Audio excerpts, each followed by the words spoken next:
Bonjour, bonsoir à tous et à toutes, bienvenue dans cette nouvelle vidéo. Aujourd'hui on va parler de relations entre personnages. Et quand je parle de relations entre personnages, on va parler plus spécifiquement de relations conflictuelles entre personnages de jeux de rôle. Comment les mettre en place, pourquoi, et surtout dans quelles conditions, parce qu'on va pas faire ça avec n'importe quel groupe, n'importe quel joueur, et justement, il y a tout un tas de cadres qui sont nécessaires à mettre en place, des précautions à prendre, parce que des fois la limite entre joueur et personnage est assez mince, et à ce titre-là, il convient de garder des distances, parce que lorsque deux personnages en viennent aux mains, ce ne sont pas les joueurs qui sont concernés, mais bien les personnages. J'ai eu donc l'occasion d'avoir une longue discussion avec un de mes joueurs là-dessus, donc vous allez avoir tous les éléments de cette discussion qui vont suivre juste après. Juste après cette petite introduction. Le personnage qui est incarné par le joueur qui est en discussion avec moi se nomme Yazael. Il prend place dans la série qui s'appelle Kuara, série qui est par ailleurs publiée sur cette chaîne que je vous invite à aller regarder si jamais vous en avez l'envie. Dans cette série, Yazael est un érudit. C'est un érudit qui a de grandes connaissances sur l'arcanobotanie, les plantes et, de manière globale, les écosystèmes. Et cet érudit se trouve à être en conflit avec un autre érudit qui va se trouver à être dans le groupe, qui lui a quelques bases d'arcanobotanie, mais qui sont assez faibles, somme toute, mais qui par contre maîtrise un parler, le parler de Nyat, qui est en quelque sorte une forme de magie corrompue, altérée, qui simplement va transformer la nature même, l'essence même de la matière. À ce titre-là, et de par simplement l'antipathie du personnage qui est donc Mertal, Yazael va se trouver à être dans une situation où il va devoir roleplay cette frustration, cette gêne, tous ces problèmes qu'il a envers cet érudit. Et on va voir à quel point ça a affecté l'écriture de son personnage, le développement de son personnage en tant que tel, et voir en quoi ça a eu des retombées sur le JDR, et non pas sur les joueurs justement grâce à simplement des habitudes de jeu qu'on a pris ensemble. On va voir tout ça, on est parti avec notre invité.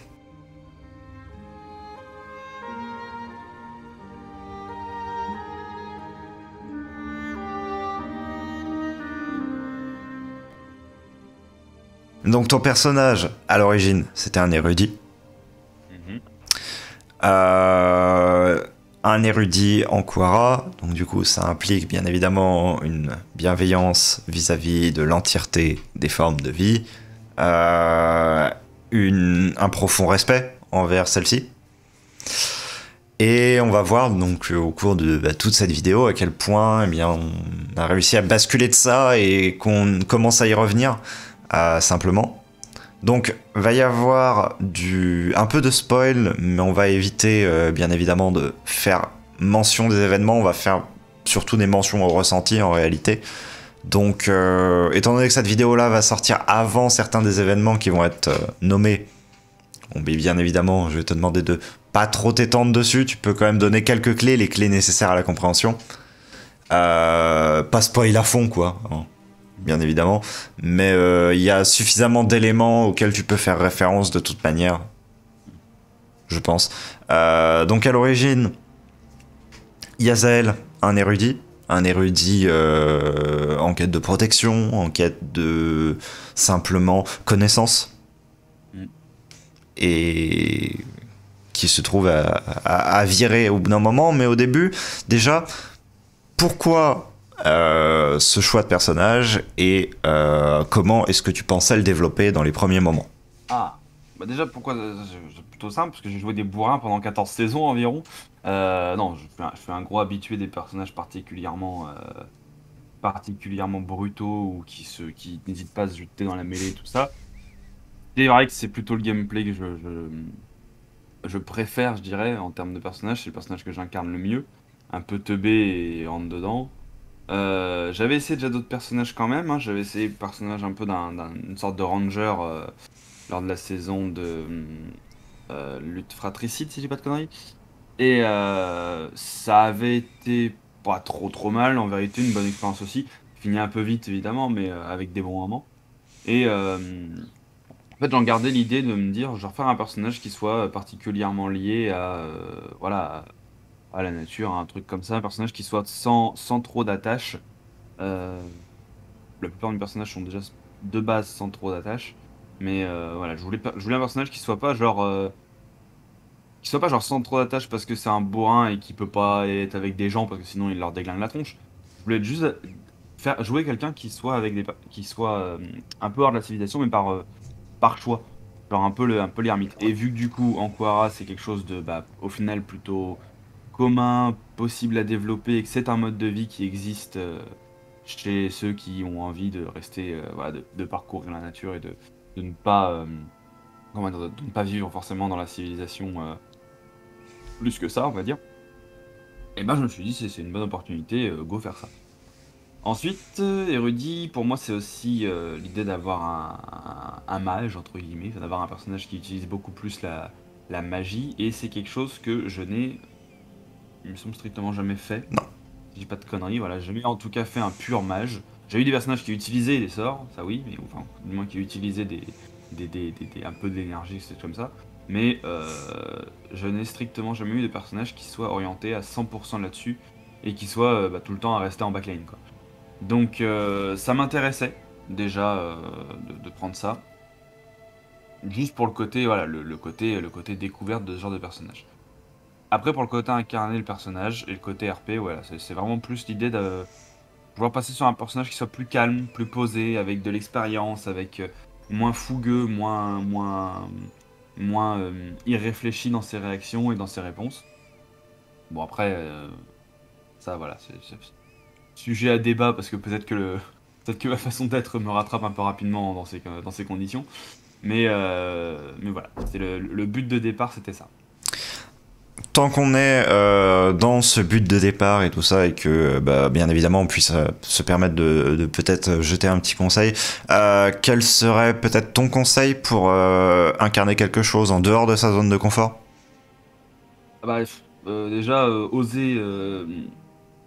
oser l'écrire, oser, oser poser un background de personnage qui vous force un peu à l'être, parce que ça peut être pas mal. Après, je me suis gardé quelques attaches et filets de secours, quoi. Je suis pas passé sur un personnage qui est à 100% en dehors de ce que je fais. Exemple, je suis pas passé sur pour le coup, un mage ultra posé qui vit dans une cité géante, entouré de millions de gens et qui est professeur et tout ça. Non, j'ai pas, avec une famille nombreuse ou je sais pas quoi. Non, j'ai quand même gardé un côté que j'aime bien chez les personnages, d'être un peu isolé, d'être un truc. Voilà, j'ai pas 100% été hors de la zone de confort, j'ai pris une partie de risque. Je pense qu'il faut savoir aussi se doser sur les risques qu'on prend par rapport au fait de faire un personnage en dehors de ce qu'on fait d'habitude. Ok, donc prendre une part de risque, mais en même temps garder des similitudes et possiblement en fait faire une variation qui va être échelonnée dans le sens faire un premier personnage qui est un tout petit peu décalé de la zone de confort, puis un petit peu, puis un petit peu, puis un petit peu. Un conseil que moi de mon côté je pourrais donner, ne pas hésiter à en parler en amont avec votre MJ. Ouais. Dire, discuter déjà avec lui.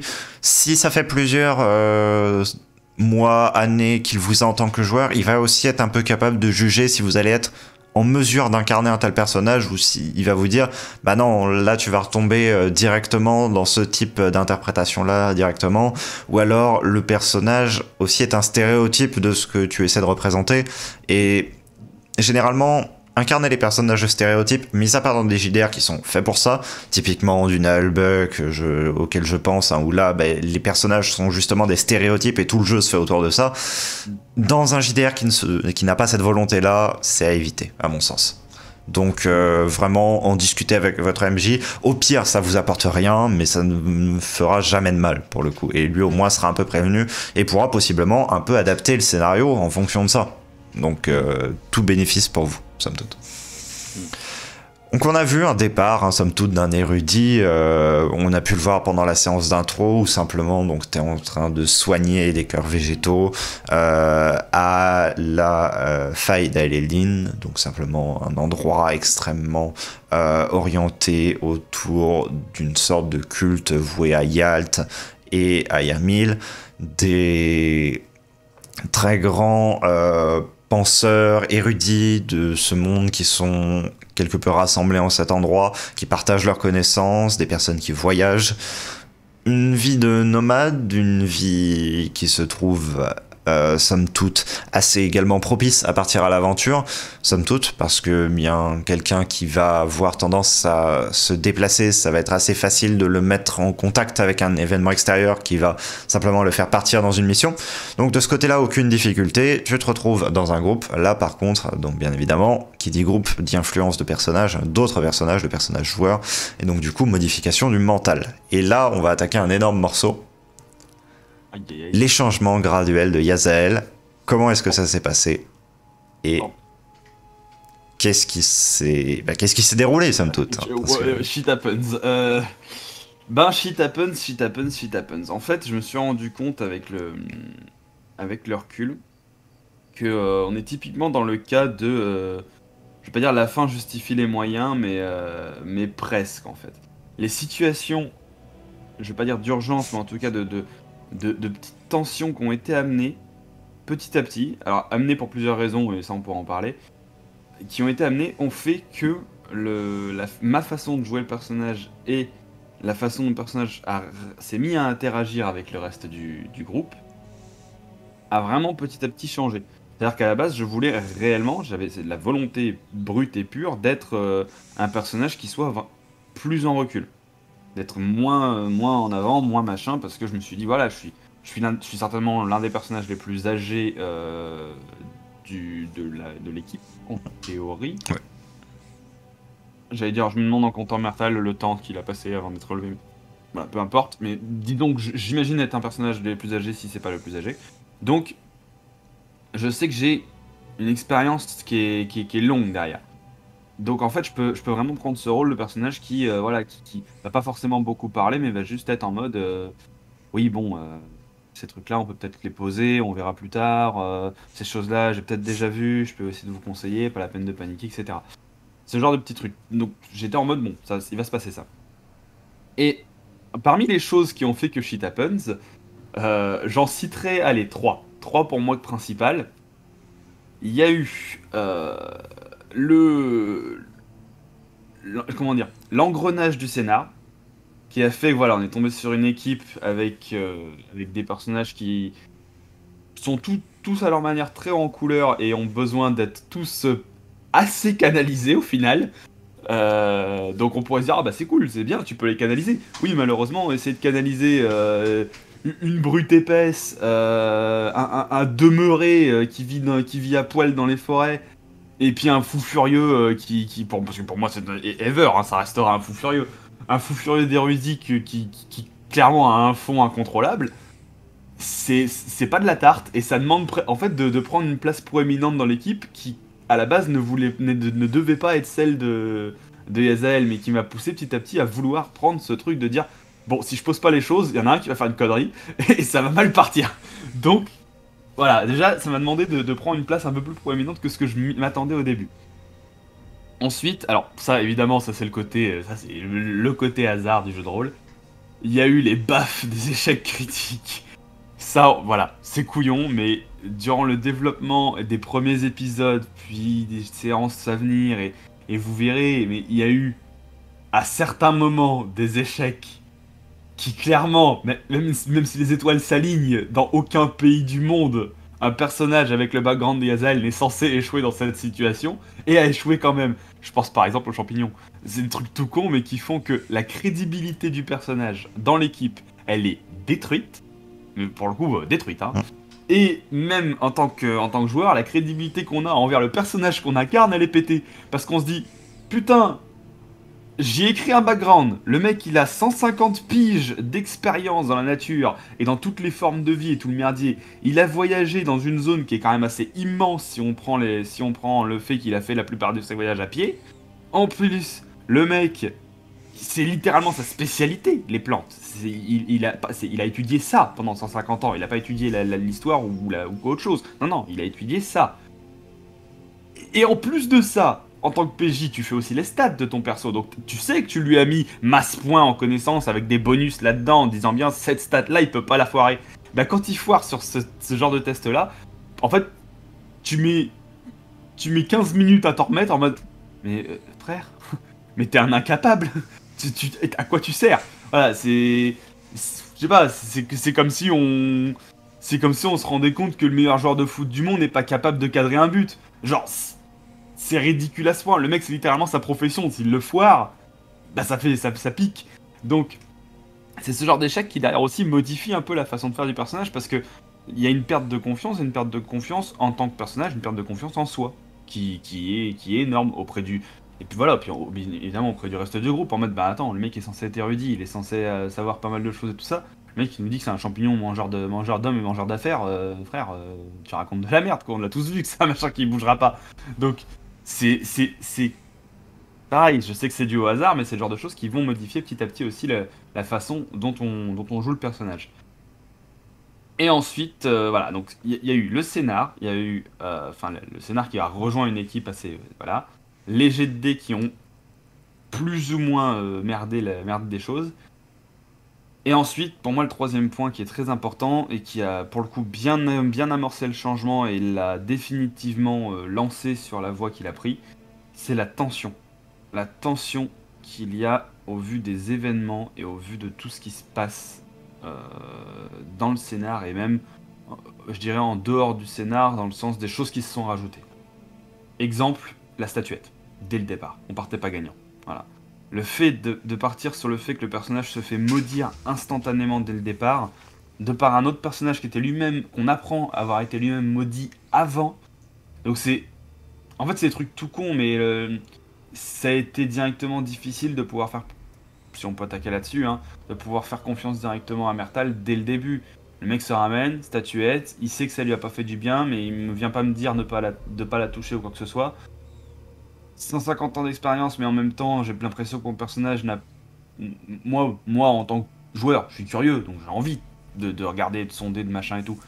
Après, si j'avais eu l'information, ou quoi, ou qu'est-ce que mon personnage, en 150 ans d'expérience, ait eu l'idée de se dire, c'est une connerie de faire ça, peut-être que je l'aurais joué différemment, mais c'est vrai que première séance, les premières rencontres, tout ça, on fait pas forcément gaffe, on n'est pas encore peut-être à fond là-dedans. Et peut-être que si j'avais fait preuve d'un peu plus de prudence et que j'avais peut-être un peu mieux incarné au final mon personnage, je me serais évité ça. Et en prenant ça, bah de base aussi, j'ai influé sur le fait que, merde, je peux pas avoir confiance en Mertal, le mec vient de me maudire, en théorie, il vient de me ramener de la merde, me maudire, et depuis, je suis dans la merde, et depuis, il vient de se rajouter quête annexe, enlever la malédiction. Donc c'est couillon, mais on a commencé l'aventure direct avec un poids dans le dos que bah, Yazael n'a strictement jamais eu en autant de temps de voyage. Il n'a jamais eu, en théorie, ou alors ça a été rajouté au background sans que tu me l'aies dit, mais Non. il n'a jamais eu de malédiction, il n'a jamais été confronté avec le fait de sa mort imminente et d'avoir un truc qui le poursuit, quitte à le tuer, voilà. Le mec, ça lui tombe comme ça, littéralement, dès son premier jour dans un groupe d'aventuriers. Donc, fatalement, ça change aussi la façon de faire et de penser le personnage. Voilà, ça c'est pour moi ce qui a vraiment amorcé le changement du personnage, au moins sur les 5 premières séances. Quoi. Et en quelque sorte, on pourra dire également ce qui a amorcé la descente aux enfers, parce que pour Yazael, c'est le terme qu'on peut totalement employer. Dans le sens que, et là c'est en termes de construction, et donc maintenant que c'est quelque chose qui est passé quand même depuis un certain nombre de séances, oui, c'était totalement volontaire. Le fait de mettre face à Mertal une statuette que je savais qu'il allait prendre, et que je savais qu'il allait ramener, et mettre une malédiction sur cette statuette était volontaire. C'était pas un jet de dés, c'était pas quoi que ce soit, mais c'était juste que, comme je savais que sur cette séance-là, je voulais partir sur un plan, en fait, à la fois beaucoup plus centré sur l'univers, dans le sens que celui-ci est quand même bien plus présent que par exemple dans un Origins où on allait plus être centré, en fait, sur les personnages en eux-mêmes et sur leur environnement proche, sur ce qu'ils avaient, sur leurs actions. Là, on est plus centré, en fait, à la fois sur l'univers, qui est la trame de fond qui est bien présente, sur tous les enjeux entre guillemets cosmiques, j'ai envie de dire, qui sont en place en toile de fond, qui sont très présents, et en même temps sur le mental des personnages, mais absolument pas sur cet entre-deux, en fait, au final, qui était développé dans Origins. Ce qui fait que pour ça, je me suis dit, alors que donc j'ai lu les différents backgrounds des personnages, j'ai réfléchi à la manière dont j'allais les faire se rencontrer et simplement les premières choses qu'il allait se passer entre eux. Le gardien allait passer pour eux pour simplement presque un fou à vivre dans un endroit totalement hostile, dans des conditions horribles, mais qui pour lui, étant donné que c'est son cadre de vie, se trouve à être normal, naturel, et qu'ils ne comprennent pas qu'on envisage même que son mode de vie ne soit pas le bon. Un Myrtal qui simplement est complètement perdu, déboussolé, et qui au final presque a besoin de repères, parce que il a été relevé il n'y a que peu de temps, il a perdu énormément de repères, n'a pas compris sa mort, tout de même.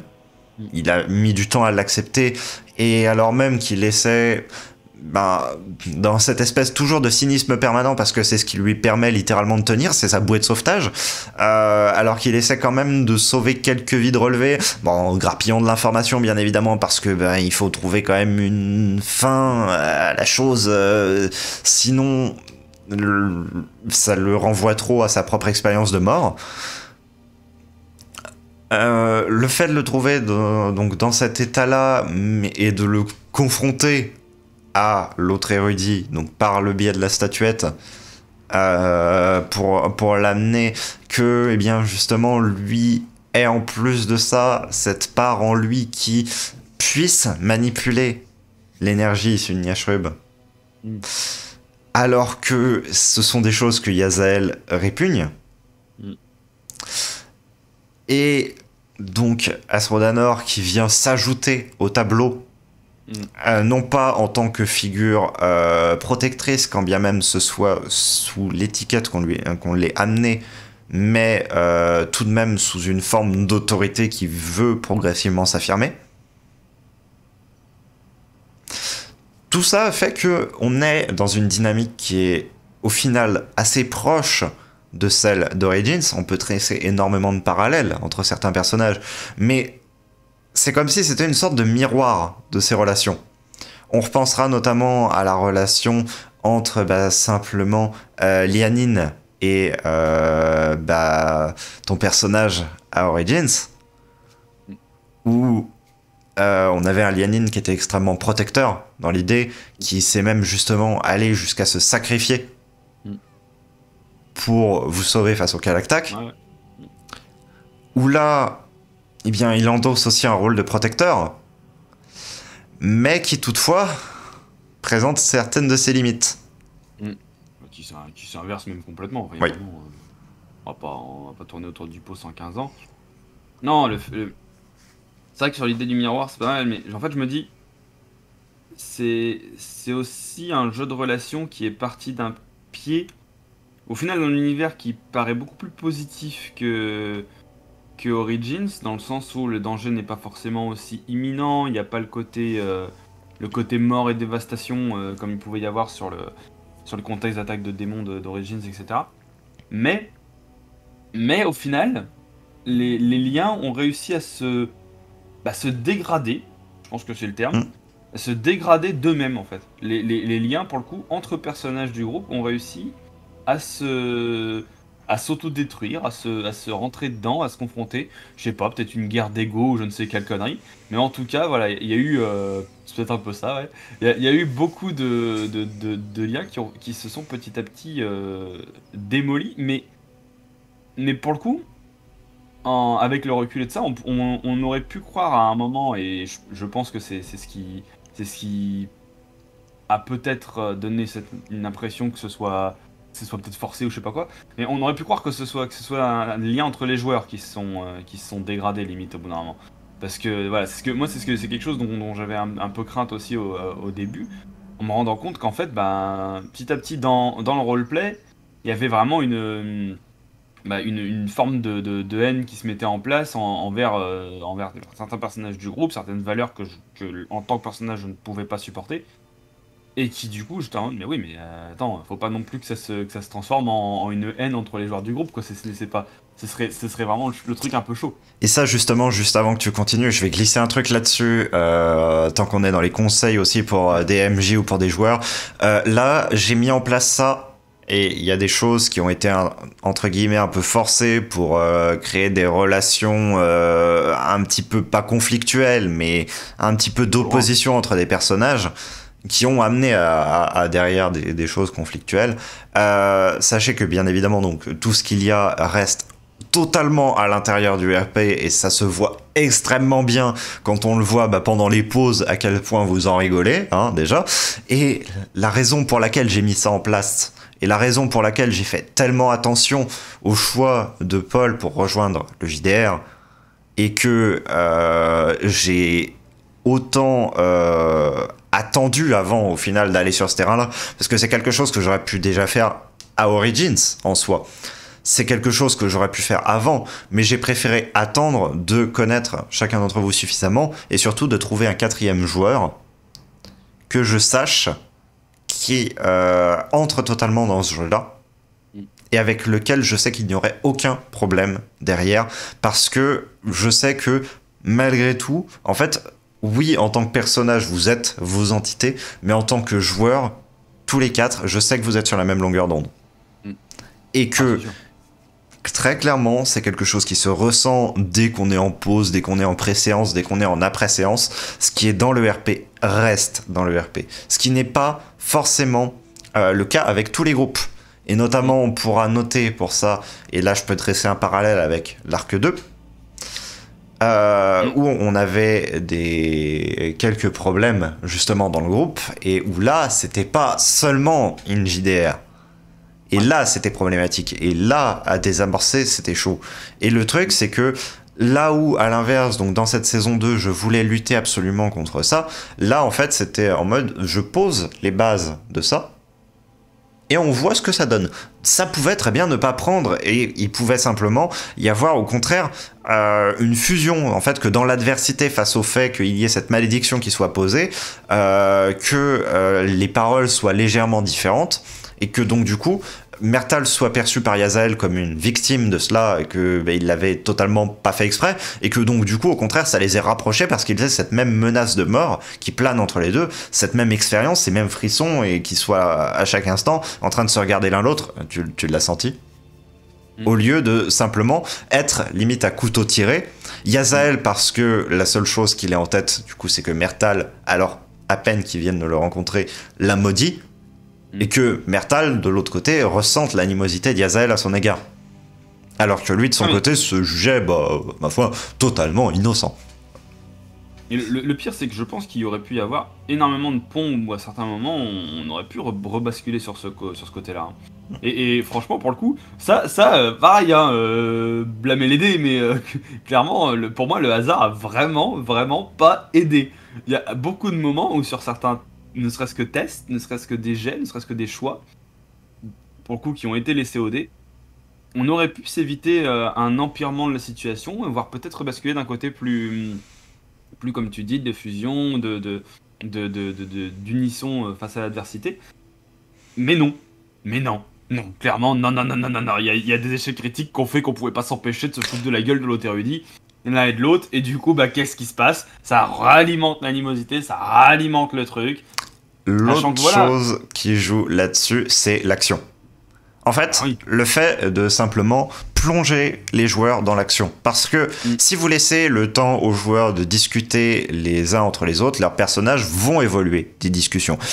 Ils vont, par exemple, simplement trouver un terrain d'entente, ou alors s'entendre, ou alors faire une cessation des hostilités. Tandis que si vous les plongez au moment où il y a l'ébauche de peut-être un début de confiance qui se met en place dans un nouvel événement, et ainsi de suite, les personnages n'auront jamais le temps de se poser, et donc du coup de reparler des événements, et au bout d'un certain temps, et ça c'est naturel parce que on a des séances qui, nous en tant que joueurs, sont écartées dans le temps, simplement, on va pas faire référence spécialement à des événements qui se sont passés 3 séances avant et demander à ce moment-là, qu'est-ce que t'as voulu me dire en fait? Ce que dans la vraie vie, on ferait. Parce que dans la vraie vie, simplement, quand vous ne vous entendez pas spécialement avec quelqu'un, vous allez vraisemblablement lui reparler, lui dire pourquoi est-ce que tu m'as fait ça, pourquoi est-ce que tu m'as dit ça, etc. Et le fait est que dans un JDR, vous n'allez pas le faire parce que déjà c'est en temps limité, bah, ça reste un loisir qui prend que quelques heures. Voilà. Et les séances ne sont pas tous les jours. Donc vous n'allez pas avoir une mémoire exacte de l'événement et vous allez jouer avec la mémoire de cet événement-là. Donc s'il se passe quelque chose, une légère tension, et que vous, en tant que MJ, vous voulez la dissiper, vous devez laisser du temps de parole. Si au contraire vous voulez jouer sur ça, je vous conseille de mettre une action à ce moment-là. Justement. Parce que comme ça, vous allez mettre en pause la relation entre ces deux personnages parce qu'il faut gérer la crise actuelle. Quand je dis action, c'est pas forcément combat. Ça peut être n'importe quel événement extérieur, un PNJ qui vienne et qui vienne déranger le groupe, ne serait-ce qu'avec une carriole et qui disent vous sachez très bien mes babioles. C'est une action. C'est quelque chose qui va en fait stopper le huis clos potentiel qui se mettra en place entre les personnages et qui ferait que, eh bien, il y ait une entente ou il y ait une réflexion sur ce qui vient de se passer, qu'il y ait des excuses de la part d'un personnage. Et le fait est que, bah, à la séance suivante, ces pensées-là ne seront vraisemblablement plus forcément là. À moins que, et dans ce cas-là, c'est une autre possibilité, et dans ce cas-là, c'est aussi très intéressant, à moins que le joueur, justement, l'ait noté. Et que ce soit noté, pris des notes ou alors retenu. Mais ça veut dire que dans ce cas-là, pour le personnage, c'est extrêmement important de, par exemple, venir s'excuser auprès de la personne. Et donc dans ce cas-là, c'est un développement de personnage. Ce qui est intéressant, c'est du développement de personnage. Il n'y a pas de développement positif ou négatif, en fait. Tant que ça ne met pas en péril les joueurs derrière. Et donc ça, c'est une chose dont il faut bien avoir conscience. Donc ce qui rejoint des points dont qu'on a abordé là, juste avant. Ce qui pour moi fait totalement sens auprès de... voilà. Je sais pas si ça aurait été publié ou pas, mais Yazael et Astrodanor, les événements qui se sont passés entre les deux personnages, ce sont en tout cas des événements qui ont été beaucoup plus assimilés comme une erreur à corriger par Yazael que les événements qui auront pu arriver petit à petit avec Myrtal et l'animosité qui s'est créée. Alors voilà, si... Je vais pas expliquer ce qui s'est passé, parce on sait jamais que ça n'ait pas été déjà vu et pour pas spoil. Mais grosso modo, se passe quelque chose qui vient s'afficher vraiment comme une erreur pour Yazael, où il se dit merde, j'ai merdé et ça se passe mal. Se passe derrière un événement où toute la tension explose une première fois. Et cette tension, fallait la faire retomber, fallait prendre un moment pour essayer de revenir sur une voie d'excuses et de calme. Et ça, c'était nécessaire pour Yazael auprès d'Astrodanor à ce moment-là.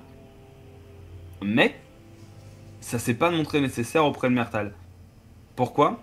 Parce que, en fait, du point de vue de Yazael, et là pour le coup je parle vraiment en tant que joueur qui incarne son personnage,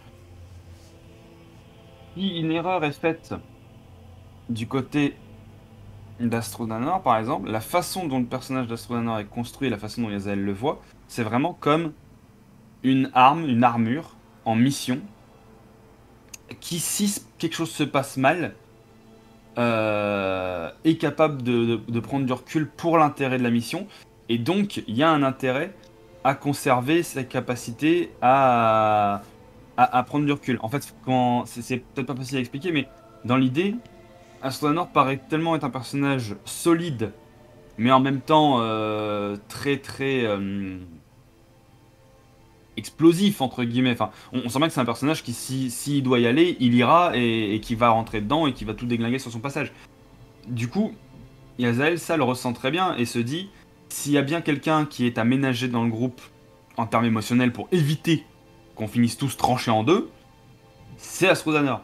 Donc c'est un personnage qui, s'il y arrive quelque chose qui fait que, a besoin certainement de ce temps-là. C'est pour ça que ça a été vraiment une volonté de le jouer comme ça. Maintenant,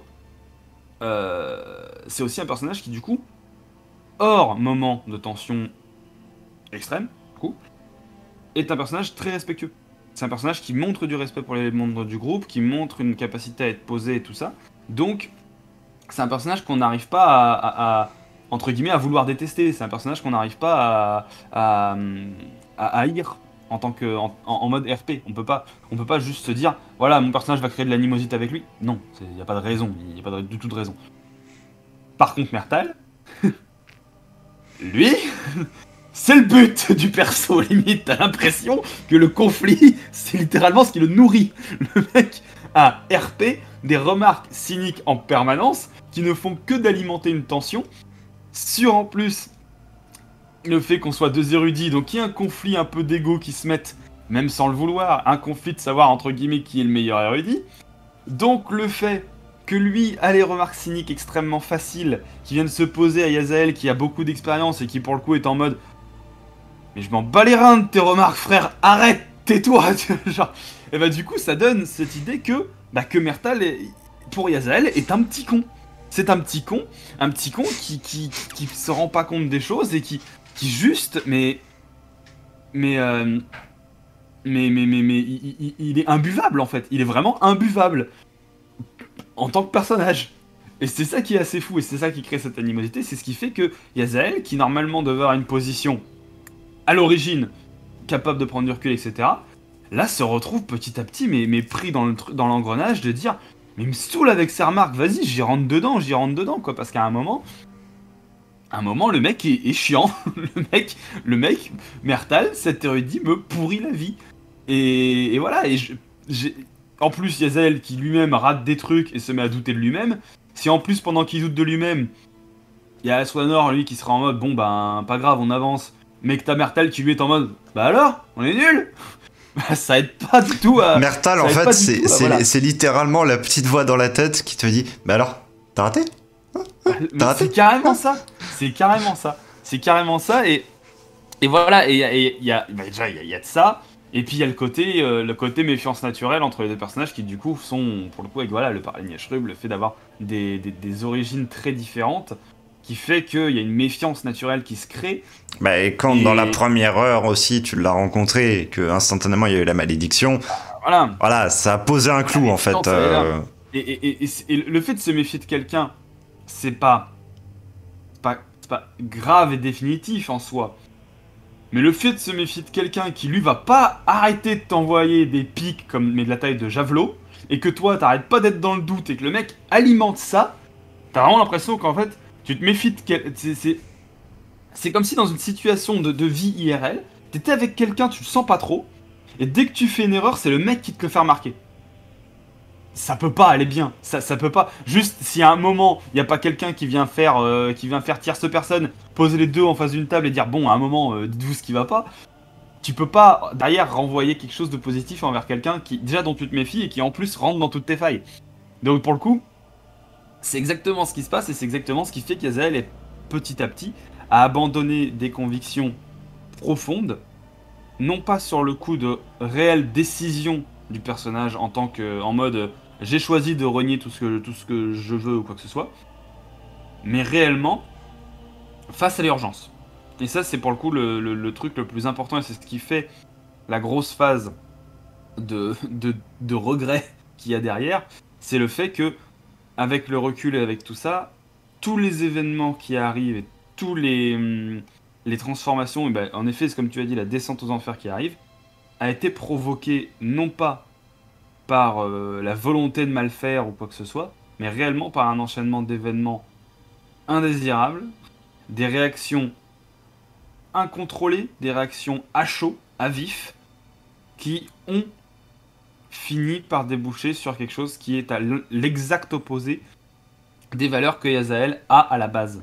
Et d'où le fait que c'est quand même déjà assez chaud RP, je veux pas le nier, et puis aussi assez difficile à supporter hein, en tant que personnage et en tant que joueur d'ailleurs, hein, pour le coup pour les deux, c'est peut-être parce que moi je suis assez fusionnel avec mes personnages, mais le fait de se rendre compte à quel point on a merdé en tant que perso et un peu en tant que joueur aussi, bah ça pique et ça pique en vrai. Et c'est ça qui est assez intéressant dans le développement, je trouve. On va venir là-dessus justement, et tu commences à parler de la descente aux enfers. Et moi, la première chose que j'ai à dire là-dessus, c'est que je t'ai dressé un bilan au moment où ton personnage justement a fait donc cette descente aux enfers et que ton personnage s'en est rendu compte, in-RP. Je t'ai dit simplement que, eh bien, tu es là et tu t'aperçois que tu as fait du mal, que tu as blessé, alors que c'était quelque chose qui était totalement contraire à tes principes. Et ce que je trouve qui est particulièrement clé dans cette scène, et dont toi tu as une partie seulement, et tu vas avoir l'autre partie, hein, parce que les deux sont construits totalement en opposition. Yazael se trouve à abandonner ses principes sous le coup de la colère, et donc à montrer cette image-là qui va totalement aussi chambouler Yazael et qui au final va lui faire quand même va le faire beaucoup évoluer sur lui-même. Mais à l'opposé, Mertal ne renie jamais ses principes. N'utilise jamais le parler Nyat pour se sortir de la situation. Et jusqu'au bout, garde ça, alors que la manière dont on construit tout le début, on aurait tendance à penser que c'est Mertal qui a une mauvaise mentalité, qui va être enclin à tenter, à céder, etc. Et au final, cette scène-là montre une bascule totale, dans le sens que c'est Yazael qui se trouve à être presque celui qui torture, au final. Ah bah, c'est le méchant de l'histoire. Qui utilise, qui renie totalement ses principes au nom simplement de le faire souffrir. Et que de l'autre côté, on a un Mertal qui se trouve en position de victime et qui se trouve à ne pas renier ses principes. Et au contraire, les renforcer encore plus. Ouais. Et l'un des trucs que je trouve le plus fabuleux là-dedans, c'est que la façon dont t'es amené fait que peu importe comment tu retournes le problème, chaque personnage a raison. Oui. Il n'y en a pas un qui a tort, il n'y en a pas un qui a fondamentalement tort, il n'y en a pas un, tu le mets devant le fait accompli, t'es en mode, frère, t'es idiot. Non. Oui, parce que non. Derrière de la construction de personnages, en fait, et là ça se vaut dans tout média, hein, que ce soit des livres, que ce soit des... peu importe. Un personnage, il va jamais être en noir ou en blanc, il va être toujours en mi-teinte. Un vrai méchant, quand on vous balance tout le temps ce conseil, que un vrai méchant, ça va être un méchant dont au final on comprend les raisons. Pas forcément pour lequel on a de l'empathie, parce que ça n'a pas à entrer en ligne de compte. Mais simplement, on comprend les motifs. On comprend ce qui l'a amené là. Et il est vraiment réussi si jamais vous, en tant que lecteur ou en tant que spectateur, vous vous dites « Ah ouais, son point de vue se comprend. Je le partage pas forcément parce que vous n'avez pas à le faire. Vous n'avez pas à simplement vous transposer dans ce personnage-là, mais vous devez au minimum en fait avoir de la compréhension. Et vous dire « Bah ouais, je vois, il y a tout un tas d'événements qui l'ont amené là et c'est normal qu'il en soit venu à être comme ça. » Parce que c'est bien gentil de faire des personnages qui soient en mode « Oh là là, je suis fou, je fais le mal parce que je suis fou, machin, machin, machin. » Oui, bon, ok, merci pour le cliché numéro 226, range-le dans le tiroir. Maintenant, un personnage qui va être écrit, qui va avoir un sens, ça va être un véritable méchant, le véritable méchant, ça va être celui qui va faire des actions mauvaises, etc. Que vos héros vont être en mode ouais, « Il faut l'affronter, il fait du mal, etc. » Sauf que, au moment où il y a cet affrontement, les héros ont quand même un doute. Pas un doute en mode est-ce qu'on doit l'arrêter ou est-ce qu'on doit pas l'arrêter, mais en mode, en fait, il y a quand même une moralité derrière. Il n'y a pas une absence de moralité. Alors, il faut qu'il y ait quand même certains méchants qui n'aient pas de moralité, de temps en temps, parce que, simplement, ça fait partie du réel. Il y a des personnes qui n'ont pas de moralité dans la vie réelle, et donc du coup, il faut transcrire ça. Sauf que il y a des personnes qui font du mal, qui ont une moralité dans le réel. Donc pourquoi est-ce que dans les histoires, il faudrait forcément que le méchant soit le méchant stéréotypé, qui soit simplement un espèce de carton sur lequel vous mettez tout un tas de symboles méchants et que derrière ce soit juste un carton à abattre en fait. Ah c'est ce qui fait que Dark Vador est un bien meilleur méchant que Voldemort. Hein. Allez, c'est parti pour le débat dans les commentaires. Alors, c'est parti pour la guerre. Je me dissocie, hein, voilà, je ne dirai rien. Non, c'est faux, hein, je suis d'accord, bien évidemment. Allez, mais on a un Rashkid psychopathe qui est devenu Abrada Kadabra là, et puis, oui. et puis on a un vrai méchant. Je suis désolé. Hein. Et, de toute manière, oui, le fait est que quand vous faites des JDR, quand vous créez des méchants, faut que par exemple le duc de la bourgade en question, s'il fait des exactions envers les villageois, faut que les joueurs à minima comprennent pourquoi est-ce qu'il a fait ça. Pas que ce soit juste, ah bah il a torturé des gens parce que il est méchant. Les méchants, ils sont pas gentils, c'est les méchants. Le pire, c'est qu'en plus, il y a 70 000 façons de faire ça. Hein. C'est, Oui. allez, à tirer à balle comme ça, random. Il y a la perte d'un proche, le souci, si c'est un duc, le souci du village, le souci de la priorité. L'idée, par exemple, comment dire, on va parler politique. L'extrémisme qui fait qu'on se renferme sur nous-mêmes et qu'on pense à notre pays, notre village, notre truc d'abord. Hein, avec une haine des étrangers, des choses comme ça. Le fait de vouloir se protéger, prémunir les personnes les plus proches d'abord, ce qui fait qu'on peut devenir un méchant très puissant. L'influence extérieure, on a quand même des créatures de l'éther qui influencent sur les gens dans cet univers, donc on peut avoir des méchants comme ça qui sont influencés par des voix dans leur tête. Ça fait pas d'eux des personnages fondamentalement, voilà, et c'est le genre de méchant qui à la fin va te lâcher une petite larme en mode j'ai jamais voulu faire ça. Mais c'est des gens qui peuvent être très puissants parce qu'ils sont influencés par l'extérieur. On a les méchants qui pensent avoir des valeurs qui pour eux, sont les bonnes. Typiquement Yazael, là dans cette situation, qui pour le coup n'avait strictement aucune envie de faire du mal de lui-même, mais qui s'est rendu compte, et qui en est venu à un extrême en se disant je fais ça pour protéger, je fais ça parce que dans la situation, comme ça nous permet de revenir au sujet, mais qui dans cette situation et dans ce qui se passe, se justifie totalement, et c'est ce qui d'ailleurs va être le plus difficile à reprendre derrière en termes de reconstruction, c'est le fait que pour lui, à aucun moment, il n'a eu l'occasion de douter et de réfléchir du fait que c'était pas la bonne façon de faire. Et alors, peut-être que oui, peut-être que non, mais le fait d'être dans l'action, le fait d'avoir les voyages, le fait d'avoir aussi subi quand même, parce que ça on l'a un peu éclipsé, mais il y a eu une forme de trahison du point de vue d'Yazael de la part de Mertal déjà auparavant, avant ce qui a mené aux événements un peu plus costauds. Ouais.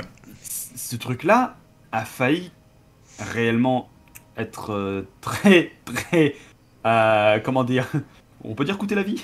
Bref, voilà, coûter la vie à Yazael, et du coup c'est pas un événement qu'on oublie si facilement, malgré tout. Et en plus, ça fait appel à des choses qui, pour le coup, sont à l'opposé de ce que Yazael a comme valeur. Donc là, pour le coup, c'est la méfiance était totale, complète. Il y avait aucun moyen de douter que quelque chose n'allait pas. Et c'est ça le truc, en fait, c'est ça. Il y avait aucun moyen de douter de mes propres doutes du personnage.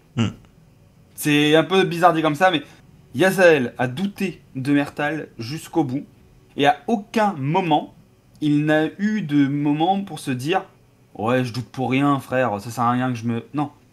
À chaque seconde, chaque moment, chaque séance, chaque truc qui se passait, c'était un petit coup de marteau en plus sur le clou pour dire « Eh, t'as bien un doute quand même. Eh, rappelle-toi quand même qu'il y a un truc qui va pas. Franchement, là, il y a quelque chose, c'est pas normal. » Donc, c'est ce qui a poussé à l'action démesurée qui, d'ailleurs, hein, si on décrypte bien la séance, mais bon, ça après, voilà, hein, il y avait quand même à la base une volonté qui n'était pas forcément celle d'aller à quelque chose d'ultra violent.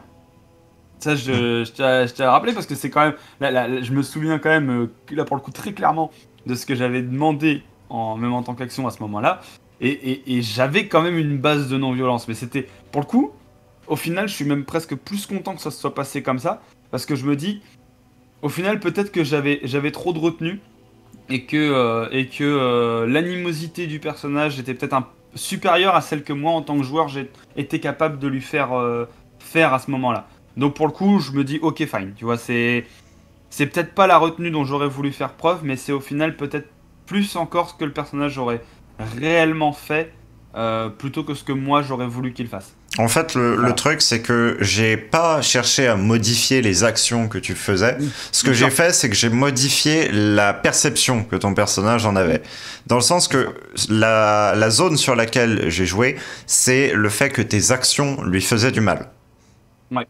Que, en fait, bah simplement, oui, tu l'enserrais comme tu avais prévu de le faire pour le bloquer, simplement. Sauf que comme lui s'était blessé par ailleurs, en tombant, simplement, et en se faisant frapper, eh bien, ça lui procurait une douleur qui était juste intenable pour lui.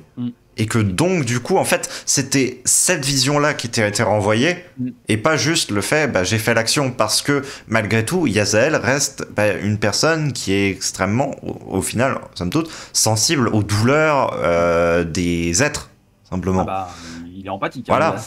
Et donc, du coup, c'est pour ça que j'ai énormément joué sur ce côté-là, en faisant, bah ouais, tes actions, effectivement, ça reste de le restreindre, sauf que, bah, le type, il a une jambe cassée, qui est dans un sale angle, alors bah bien évidemment, si tu essaies de le ligoter sur place, ça va lui faire mal. Voilà, c'est... Et du coup, le cri de douleur, et du coup, bah...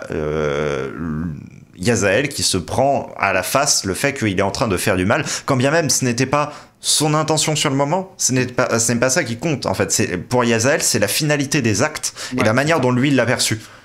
Après, derrière, que... il y ait eu une action avec retenue ou sans retenue au final, et que toi tu sois en mode est-ce que Yazael aurait eu plus de retenue ou pas, au final n'entre même pas en ligne de compte, parce que Yazael avait vraiment l'intention au final de l'entraver.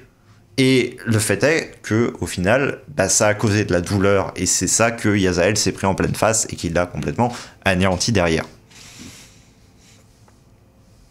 Ouais. Ouais, bah après je pense qu'on peut continuer, parce qu'après vient une phase qui est assez costaud aussi. Bah, c'est la phase où pour le coup les explications aux doutes se font, les conséquences des actes apparaissent. Ouais. Et là vient le poids sur les épaules de ce qui s'est passé et de toutes les conséquences de tout ça. Ce qui a fait que Yazael a été au fond. Elle a été au fond pendant clairement un moment, mais juste mue par le fait que bah, y a la mission, quoi. Il faut avancer, il faut faire des trucs, mais après, en même temps, là, il n'y avait plus trop l'envie. Mais en même temps, il y avait l'idée de se justifier. Il y avait aussi l'idée de se dire c'est horrible ce que j'ai fait, mais j'ai peut-être fait le bon choix, j'en sais rien. Et puis le fait d'être confronté du coup à des gens, en particulier Dame Kaela, qui du coup s'est permis de renvoyer à quel point c'était pas du tout la bonne chose à faire. Là pareil, ça a remis encore une claque et tout ça. L'un des vrais piliers à ce moment-là, pour le coup, ça a été Asrudanor, qui lui, étant complètement impassible à ce genre de situation, a été le personnage clé du fait que... l'un des personnages clés qui fait qu'Yazael a pu se relever, c'est le fait que... Le principal. Il y en a... Voilà. Pour le coup. Ouais. C'est le fait qu'à côté, il y a quelqu'un qui avance. Qui sont en mode, bon, si la mission. Ok, faut trouver une solution. On a un truc à traduire, on n'a plus la personne qu'il faut traduire, on en trouve une autre. Allez, hop, on avance, étape par étape. Et de là a démarré la reconstruction de Yazael. La manière dont ça a été joué en off maintenant, parce que ça c'est aussi important à analyser et en parler pour vos séances, le fait est que donc au moment où on a Mertal qui sort de l'écran, il y a une seule personne que j'ai informé que Mertal reviendrait. Voilà. Ça, c'est pas un spoil, ça? Oui et non, en soi. Voilà, allez, c'est bon, c'est ma chaîne, je me le permets, voilà. Je mettrai un petit symbole au pire pour dire, voilà, il y a du spoil passé, voilà, c'est ça. Donc... Mertal qui allait revenir, je l'ai dit à Mertal, tout simplement pour que lui soit pas en mode est-ce que je fais un reroll, est-ce que j'arrête de jouer, est-ce que que je lui dise non, tu fais toujours partie de l'aventure, c'est juste que là pendant quelques séances tu vas plus venir et on va faire une séance solo, etc. Voilà. Et le truc c'est que j'ai laissé aux autres le fait de leur dire non, il est mort et vous le reverrez plus, et le joueur du coup non plus. À la question du ouais mais du coup va y avoir un reroll, non. Exactement comme dans le JDR qu'on a fait avant, en fait. Si vous mourrez, il n'y a pas de reroll. Voilà. Et en fait, quand on place ça, la raison pour laquelle je l'ai fait, c'est que je voulais vraiment rendre impactant la disparition de Mertal. Que au-delà du jeu, où alors ça allait être un blocage et pour lequel il allait falloir trouver des solutions, justement, par aussi tout ce procédé que on comprend pas bien pourquoi Mertal est dans le groupe depuis le début. En fait, il n'y a aucun élément qui dit pourquoi Mertal est là. Et pile au moment où il disparaît, c'est là qu'on a la raison pour laquelle il est là. C'était volontaire. La raison pour laquelle Mertal était là était écrite dès le début. Les documents étaient préparés dès le début. J'attendais simplement un moment pour révéler ça. Parce que il suffit de regarder le nombre de fois où Kaela est partie chercher des documents à droite à gauche, faire des allers-retours, voir les joueurs, ne plus les voir pendant une période. Elle aurait pu amener le document à n'importe quel moment.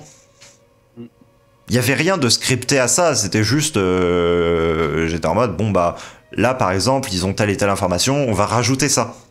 Kaela était un bon moyen, en fait, d'amener de l'information dans le groupe pour faire en sorte que les joueurs aient une partie de l'information à aller chercher, mais pas tout non plus, qu'on leur donne quand même quelques clés et quelques informations supplémentaires, parce que du coup, via la voix de Kaela, je peux dire, en fait, là, ce que vous avez interprété, c'est pas exactement ça, par exemple, si jamais vous partiez sur une totalement mauvaise direction. Et regardez, dans ce document-là, j'ai trouvé ça à la place. Voilà, manière un petit peu, pour moi, en tant que MJ, d'avoir de l'emprise sur simplement la route que vous alliez prendre, et quand bien même vous laissez expérimenter des choses, ne pas vous laisser complètement foncer dans un mur. Parce que cela ne reste pas du tout le but du scénario. Le but du scénario n'est pas de vous faire foncer dans des murs à chaque fois. Que vous preniez certains murs, oui, mais le but c'est qu'à chaque fois vous vous releviez et que vous arriviez jusqu'à l'objectif. Ce qui se passera à l'objectif, c'est une question, oui, mais que vous y arriviez, déjà. Et donc, le fait de révéler pourquoi est-ce que Mertal est aussi clé au groupe, aussi important à ce moment-là, alors que, il n'y a plus le personnage dans le groupe et que les joueurs savent que, il ne reviendra pas, parce que c'est la version que je leur ai dite,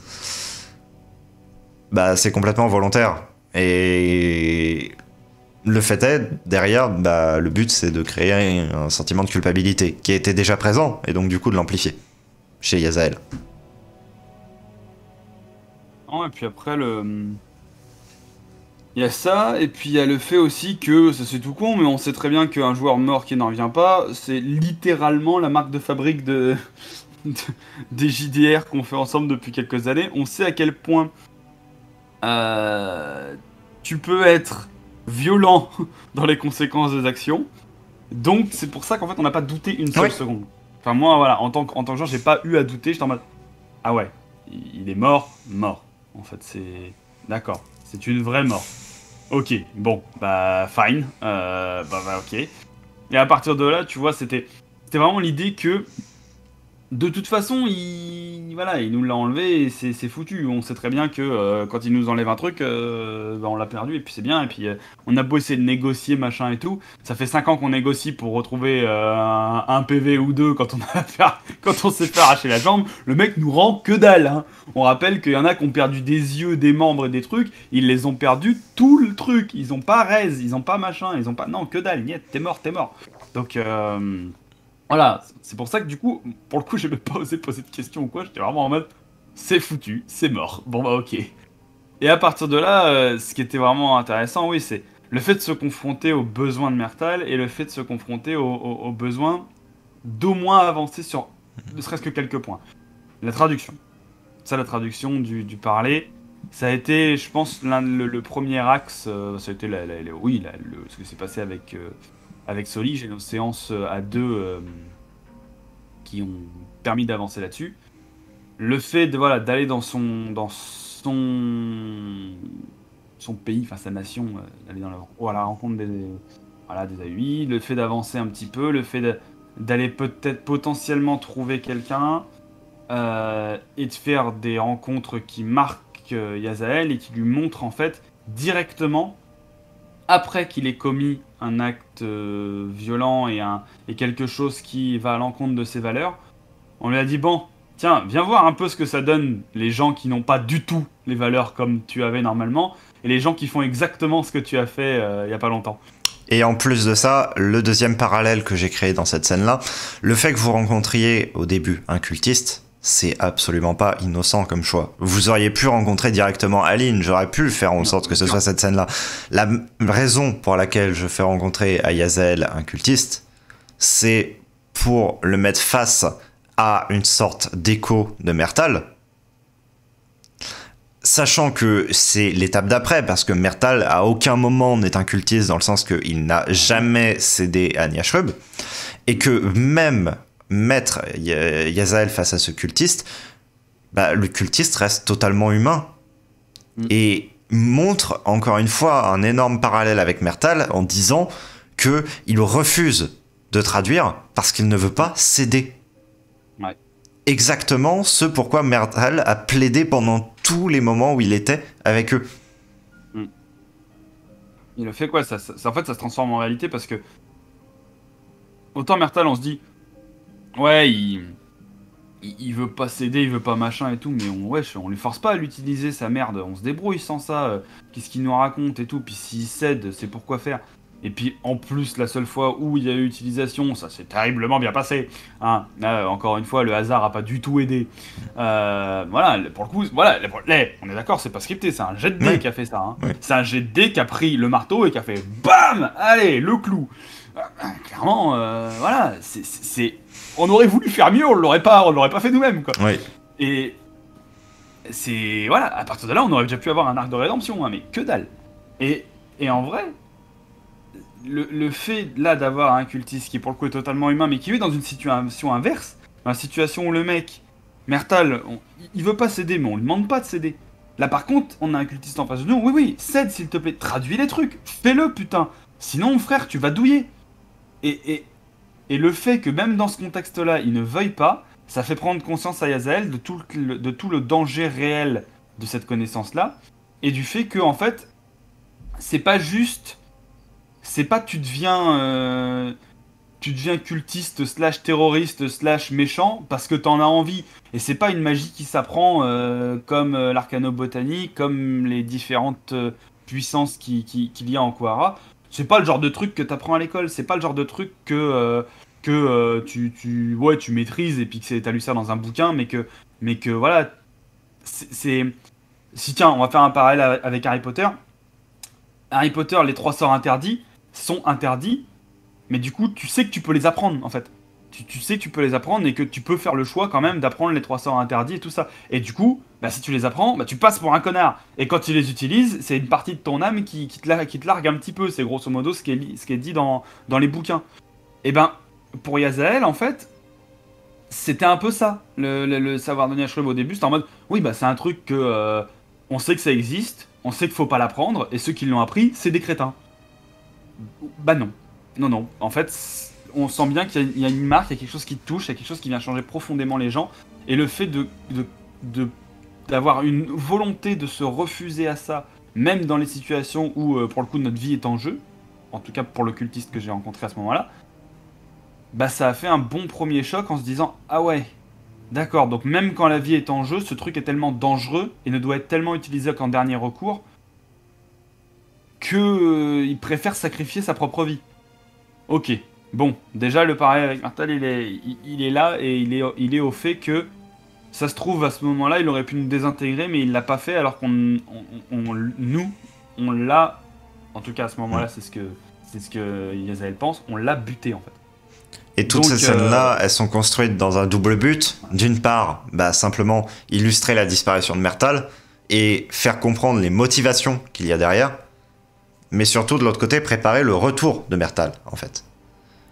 Faire évoluer Yazael pour qu'au moment où Yazael retrouve Mertal, leur relation soit complètement changée et pas seulement sur un point de vue de regret des actes de Yazael, mais qu'il ait compris derrière plus ce que Mertal est, ce que Mertal vit, et ce contre quoi Mertal lutte, quand bien même il en a appris beaucoup sur Niashrub, que bien, il n'est pas un agent, il n'est pas quelqu'un qui est à mi-chemin entre les deux. il connaît, il a des savoirs sur la chose, mais il n'est pas la chose en question. C'est ça. Puis après, il y a eu le fait de rencontrer Aline Mm. et, euh, et la prise de décision un peu random de dire, elle a rien à foutre là, vas-y, on la sort. On la sort de là, on la fait s'échapper, on la fait. Là, pour le coup, c'était une action de rachat complet hein, pour Yazael. C'était, il y avait évidemment une part elle a réellement rien à foutre là, ça pour le coup était réel, mais égoïstement, il y avait quand même une part de je veux me racheter pour ce que j'ai fait, et donc c'est peut-être désespéré, mais vas-y, je tente ça. Quitte à se foutre toute une force armée à dos, vas-y, go. Et là, ouais, là c'était un peu dans une phase de. Dans les phases qu'il y a post-décès, etc. Là, pour le coup, une phase de marchandage, on était dedans. Dans le fait de dire bon, j'ai plus la personne que à la base j'aurais peut-être pas dû, voilà, mais vas-y, je vais sauver quelqu'un d'autre, ça va peut-être me racheter un peu. Et donc, c'est ce qui a moté le plan de pouvoir faire ça et le fait de réussir à la faire s'échapper de ça. Et le fait que Astrodanor ait soutenu ça et qu'il ait été jusqu'au bout et tout. Et ça a fait. Ça a réellement fait du bien à Azazel dans l'idée de se remettre de ça. Du fait que de se dire, ouais, en fait, je suis avec quelqu'un qui partage mon point de vue et qui serait prêt à faire en sorte de faire ça, même si pour le coup, c'est peut-être un peu à l'encontre de ses ordres et de ce que lui veut faire. Et ben, il le fait quand même. Et il le fait quand même parce qu'il sait que ça compte pour mon personnage, etc. Et donc, en fait, le fait de pas passer pour le démon aux yeux de toute l'équipe encore pour l'instant. Donc ça a été un moment important pour Yazael du fait de savoir qu'il avait encore la confiance au moins d'une personne de l'équipe et donc qu'il pouvait se permettre de lui demander quelque chose qui pour le coup est assez grave de par la place d'Astronaut, lui faire s'échapper quelqu'un. Donc voilà, ça a été aussi, en tout cas moi en tant que joueur, je le considère comme une des grosses étapes de la remise de Yazael ou sa rédemption un peu, de sa remontée un peu de tout ça. Et c'est à partir de là que oui, Yazael a repris un peu d'espoir et un peu de lumière, je dirais. En tout cas, c'est à partir de là que moi je considère que le personnage a vraiment repris un peu de lumière. Et donc du coup, bien évidemment, pendant tout ce temps-là, toi, en tant que joueur, tu n'étais pas informé du fait que Mertal était en vie. Hein, voilà. Et la raison pour laquelle j'ai maintenu ça, elle est toute simple, en fait. C'est que vous pouvez roleplay quelque chose. Par exemple, le fait qu'un personnage soit mort. Sauf que si vous savez derrière qu'il est vivant, vous, en tant que joueur, c'est beaucoup plus difficile à roleplay. Et surtout, vous n'allez jamais y croire, en fait. Tandis que là, jusqu'au bout, tu y as cru. Jusqu'au moment où je t'ai fait, regarde, il y a un invité, il s'appelle Mertal. Ah bah c'est carrément ça. De toute façon, voilà, cette séance, elle est assez formidable. C'est une séance bordel. Oui. C'est une séance bordel. C'est une séance qui part en couille. C'est une séance qui est pas bon. Qui est horrible à monter. Voilà, c'est une séance qui est pas bien. En vrai, en tant que joueur, pas bien nous. Voilà, méchons-nous. Mais c'est une séance exultoire. C'est une séance où voilà, on est ressorti sur plein de trucs.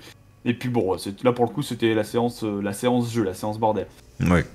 C'est pour le coup, oui, j'avais évidemment dans l'instant pas forcément imaginé que ça partirait en couille aussi à ce moment-là. Mais bon, on n'allait pas enlever des mécaniques qui existent depuis des mois et des mois entre deux joueurs. Donc fallait que ça parte en couille. Mais dans l'idée, je pense que le temps de rédemption et d'explication va venir, et tout du moins, c'est l'idée que j'en ai, va venir dans les prochaines séances. Là, voilà, je le dis, on n'est pas encore joué, mais fuck off. Le fait que les événements récents, d'ailleurs, m'aient fait prendre conscience aussi du fait que, voilà, je suis... Même si, maintenant, il est lockdown dans un état de stupidité permanente, ça, bon, ça, c'est... Voilà, c'est le lock social. Mais le personnage reste un personnage qui est extrêmement en contrôle malgré toutes ses actions et en contrôle de beaucoup de choses. Et donc... Et qui l'a très récemment montré d'ailleurs. Voilà. Je pense que du coup, au vu de tout ça et au vu de ce qui s'est passé et au vu de la capacité de rendre ses actions qui au final sont normalement strictement négatives pour Yazael, de sa capacité à les rendre positives et à en faire quelque chose de bien, ça va clairement forcer le respect de Yazael sur les prochaines séances et le fait de vouloir, pour le coup, très certainement s'excuser et faire amende honorable auprès de Myrtal pour ce qui s'est passé. Alors après, évidemment, je sais déjà d'avance que ça ne va pas se faire sans perte et fracas. Ça ne va pas se faire sans qu'à un moment il y ait des trucs de gamin et où ça parte en couille. Voilà, mais bon. Parce que Myrtal a d'autres sociales, donc bon, voilà, c'est... Oui, et puis parce que voilà, les personnages sont pour le coup incapables, je pense, d'avoir une... Trop ancrés dans une dynamique de... Voilà. sont quand même dressés un peu l'un contre l'autre. Et puis merde, c'est... Je pense, à la base, il y a quand même deux égos qui peuvent pas aller ensemble, incompatibles, de base, en fait. Les personnages auront beau se respecter mutuellement à l'infini, ils ne pourront pas, à un moment, juste déconner ensemble et tout. C'est juste strictement quasi pas possible. Si, on va pouvoir se foutre de la gueule de quelqu'un à deux. Parce que ça, c'est une mécanique que du coup, on a fini par adopter tous les deux. Mais clairement, c'est des personnages qui certainement ne pourront pas être potes, mais en tout cas, pourront et auront, je pense, un respect mutuel l'un pour l'autre. Après, c'est quelque chose qui va rester fragile et qui a pour le coup est une volonté de Yazael, mais impossible de dire si c'est la volonté de Myrtal. Hein. Et Myrtal pourrait toujours très bien considérer Yazael comme un crétin d'érudit qui ne sait strictement rien faire et qui se donne un genre, et que du coup, voilà, il pourra me bâcher sur tous mes échecs à l'infini. Et là, pour le coup, Yazael va évidemment le prendre différemment qu'il le prenait avant, mais ça pourrait, encore une fois, réduire la confiance encore et encore, et donner une relation qui n'arrivait encore pas à être positive. Ce serait possible. C'est pas probable, mais c'est possible. Voilà. C'est pas exclu. Moi, je vais juste finir sur un gros élément, parce qu'on va un petit peu réenglober tout ça avec les quelques phrases que je vais donner là. Là, on est dans une situation donc, où on a parlé justement de Myrtal et de Yazael, et non pas de Yoka et de Paul. Hein. Je tiens à préciser ça. Et voilà, là, je vais faire un énorme disclaimer pour vous, MJ, et vous donner quelques petites pistes, quelques petits outils pour déterminer simplement le moment où ça sort du RP. Le moment où ça sort du RP, en fait, ça va être le moment où, pendant les pauses, les joueurs vont pas chercher à dialoguer entre eux vis-à-vis de ce qui a été dit. C'est-à-dire que, très souvent, et moi, c'est une chose à laquelle je fais attention, toi et Paul, vous êtes en train de vous dire bon, j'espère que tu l'as pas trop mal pris, j'espère que je suis pas trop allé trop loin, etc. Vous le dites. C'est des choses que vous dites à l'oral, même, je sais même pas si vous vous en rendez compte, mais pendant les pauses, vous le dites. Voilà. Et ça peut être un des marqueurs qui va vous dire, vous en tant que MJ, ok, donc là, mes joueurs sont juste dans l'incarnation du personnage et pas dans le ego du joueur contre ego du joueur. Là, c'est vraiment ego du personnage contre ego du personnage. Ce qui est très bien, parce que c'est du jeu. Voilà, c'est vraiment les deux se fondent dans leur rôle pendant le temps du jeu, mais au-delà, derrière, ils sont capables de rigoler tous les deux ensemble et il n'y a aucune animosité. Aussi, voir simplement le ton de voix que l'un va utiliser envers l'autre pendant les moments de pause. Parce que s'il s'adresse la parole, s'il ne s'adresse pas la parole, faut un petit peu enquêter là-dessus, hein, parce que voilà, d'où l'intérêt de laisser des moments de pause. Au-delà de laisser, bien évidemment, les moments de débrief, comme on a pu en parler déjà à de très nombreuses reprises sur cette chaîne, hein, faites des débriefs. Hormis ça, vraiment, la partie, comment dirais-je, la partie simplement de pause. Typiquement, vous prétextez une pause, hein, même vous dites bon voilà, je vais boire quelque chose, je vais chercher de l'eau. Vous mettez en place une pause comme ça artificielle de 15 minutes en plein milieu de la séance et vous voyez les réactions des joueurs. Une chose qu'il est possible de faire, par exemple, si vous êtes en distanciel, c'est tout simplement, vous savez vers où votre caméra braque. Jouez sur le hors-champ vous-même. C'est-à-dire que vous dites ouais, je vais aller chercher de l'eau, vous gardez votre casque sur les oreilles. Et vous voyez ce que les joueurs disent entre eux. S'ils se mettent à parler instantanément les deux et qu'ils se marrent des événements qui viennent de se passer, voilà, vous êtes tranquille. Vous avez littéralement rien à faire. Tout roule, c'est bon. Continuez, au contraire, même alimenter ça parce qu'ils vont s'éclater encore plus en fait. Tant qu'un joueur ne va pas vous dire là ça me saoule, En fait, c'est que vraisemblablement, il est en train de s'éclater. Il a même envie des fois d'aller un petit peu plus loin, d'aller un petit peu plus loin dans le clash et tout, tant que ça reste in-game. Mais par contre, si jamais vous sentez qu'il y a un tout petit peu de tension pendant la pause, là vous dites, ok, à la fin, quand vous revenez, simplement, vous dites pas que vous avez écouté ou quoi que ce soit, parce que vous n'avez pas besoin de ces éléments-là, en réalité. Vous dites simplement, bon, ça fait un petit moment, j'aimerais qu'on fasse un débrief à la fin de la séance, donc j'aimerais que vous restiez 5 minutes, on va terminer le JDR un petit peu plus tôt, voilà, et on va prendre un petit peu de temps pour parler. Voilà. Et vous abordez simplement le truc, donc entre vos deux personnages, là, il y a pas mal de taunts, j'aimerais savoir comment est-ce que vous le vivez. Voilà. Et si jamais les joueurs ne sont pas en mesure de parler l'un face à l'autre, ou alors avec d'autres joueurs, que c'est juste un à un, ou alors même tout seul, bah prenez ce temps-là. Prenez le temps pour parler avec le joueur, savoir comment est-ce que lui se sent, est-ce que ça le blesse, est-ce que bah, ça l'affecte au-delà du personnage. Et si oui, bah dans ce cas-là, faut que vous en parliez à l'autre joueur et que vous disiez, voilà, bon, quand même, là, tu vas un peu loin, est-ce que tu peux faire attention, etc. N'hésitez pas à mettre en place ce genre de petites conversations. C'est franchement la seule chose que vous puissiez vraiment faire qui vous aide à désamorcer vraiment de manière durable ce genre de situation et qui ne soit pas quelque chose que vous forciez in JDR. Parce que si vous forcez quelque chose in JDR, bah ça peut être juste perçu comme vous qui essayez de manipuler une chose mais qui n'est pas de lien forcément avec la situation et les joueurs ne vont pas forcément comprendre le message. Des fois, glisser un indice in JDR, ça va pas aider à comprendre. Mais simplement parler de manière posée du problème avec les concernés, bah là, ça peut aider. Ouais. Voilà. Donc vraiment, faites attention. Là, les pauses, ça peut être des moments pour révéler. Les préséances aussi. Le fait de simplement passer un peu de temps avec vos joueurs en dehors des séances et de discuter avec eux du JDR, ça peut aider aussi. Voilà, parce que de 1 à 1, par exemple, le joueur va se confier à vous, des fois, et va dire, bah là, par exemple, je me sentais pas très à l'aise quand il y a eu ça. Ou alors de toute façon, vous le sentez, si une personne devient un peu plus réticente à venir dans les séances, arrive à quasiment en retard sans raison, se déco instantanément sans raison non plus, parce que faut aussi distinguer le fait que quelqu'un qui rentre du boulot à 21h alors que la séance elle commence à 21h et qui va arriver 10 minutes en retard et qui va repartir parce que le lendemain il commence à 5h, bah ça c'est justifié.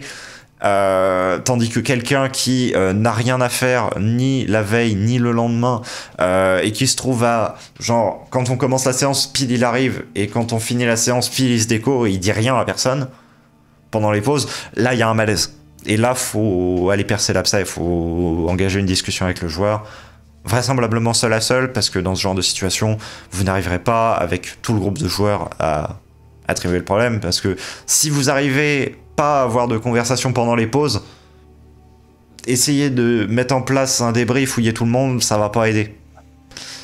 Donc faites au cas par cas et faites attention à ça, mais ça peut donner des séances qui soient complètement mémorables pour les joueurs si jamais c'est bien amené.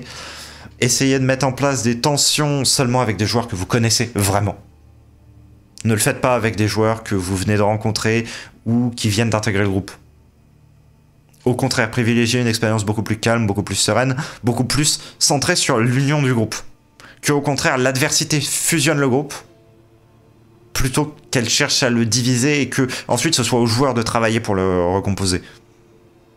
Dans un premier temps, faites en sorte que ce soit juste, vous mettez des événements extérieurs qui soient hostiles, qui soient une nécessité à former une fusion, et pas qui puisse être cause d'une distension et qu'ensuite les joueurs doivent bosser pour la fusion. Parce que faire les deux, ça va demander beaucoup plus de recul, beaucoup plus d'expérience pour les joueurs que simplement la première situation.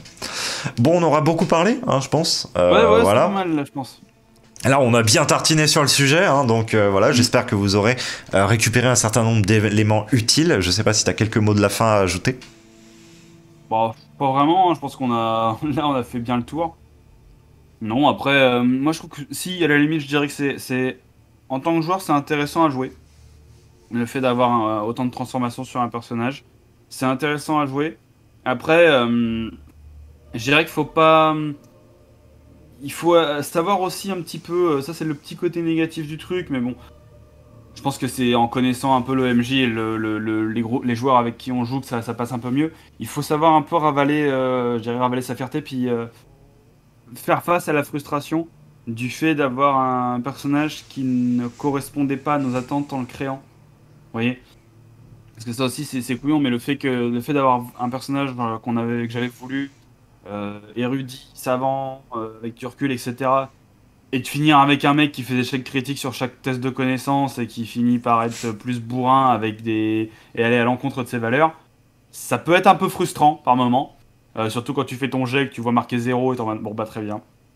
Ma vie c'est de la merde.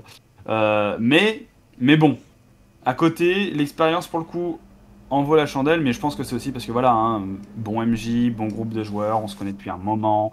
Donc voilà, ça on le répète à chaque fois qu'on fait une vidéo sur le Oui. sujet, quand on parle des joueurs. Mais on se connaître, ce machin, tout ça, voilà.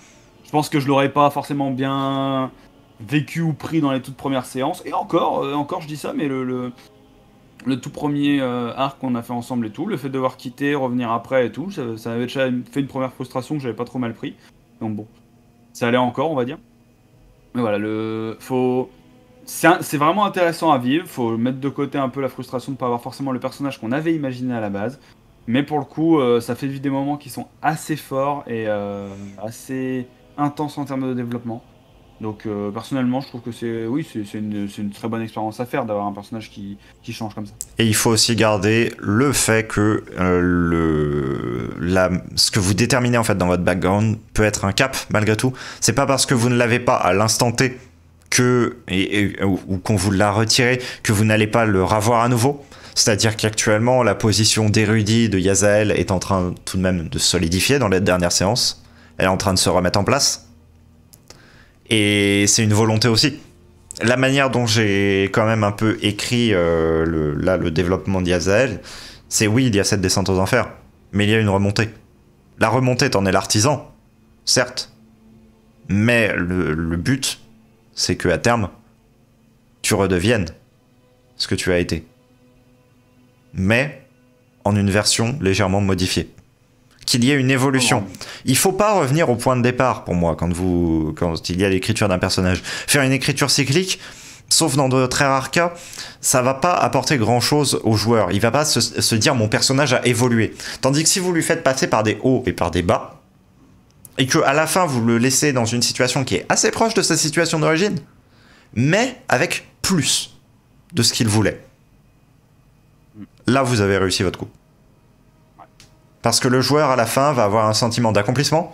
Il va se dire, ok, j'en ai chié, mais je suis arrivé au point où je voulais. J'ai le personnage tel que je l'imaginais à la fin, mais en un peu plus ce qui se caractérise.